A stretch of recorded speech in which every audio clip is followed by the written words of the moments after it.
Hi good evening. જો તમે future and ઓપ્શનનો trade કરતા હો તો તમારા માટે ખૂબ જ અગત્યની ઇન્ફોર્મેશન છે. જી હા, જો તમે એમ સમજતા હો કે તમે ફ્યુચર એન્ડ ઓપ્શનમાં ઝડપથી પૈસા કમાવી લેશો તો આ ખૂબ જ અગત્યનો રિપોર્ટ જે સેબી પાસેથી આવ્યો છે એ તમારી આંખો ખોલી દેશે. જી હા, કારણ કે સેબીના રિપોર્ટ મુજબ 9માંથી 10 ટ્રેડર્સ જે છે તેઓ અહીંયા લોસ કરી રહ્યા છે અને FY26માં પણ લગભગ 90% રિટેલ ટ્રેડર્સોએ પોતાના પૈસા અહીંયા ગુમાવ્યા છે. કે એમ કહી શકાય કે લગભગ FY26માં 91,685 કરોડ રૂપિયા સ્વાહા થઈ ગયા છે. ડેફિનેટલી FY25માં જ્યાં 1.12 લાખ કરોડનું નુકસાન થયું હતું એની સામે કમ્પેરિઝનલી 18% ઓછું થયું છે, પરંતુ અહીંયા સામે ટ્રેડર્સની પણ સંખ્યા અહીંયા ઘટી છે.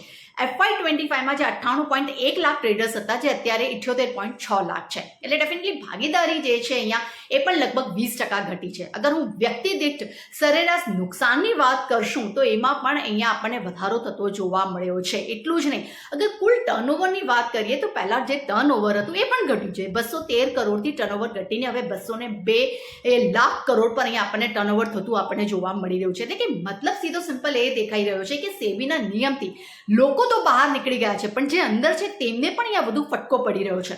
એટલે સૌથી ઇમ્પોર્ટન્ટ વસ્તુ અહીંયા એ છે કે જો તમે F&Oમાં ટ્રેડ કરતા હો તો આ એક હાઈ રિસ્ક ગેમ છે. નોલેજ વગર આ અહીંયા તમારે F&Oમાં ટ્રેડ ન કરવું જોઈએ, કારણ કે અહીંયા રિસ્ક ખૂબ જ વધારે છે.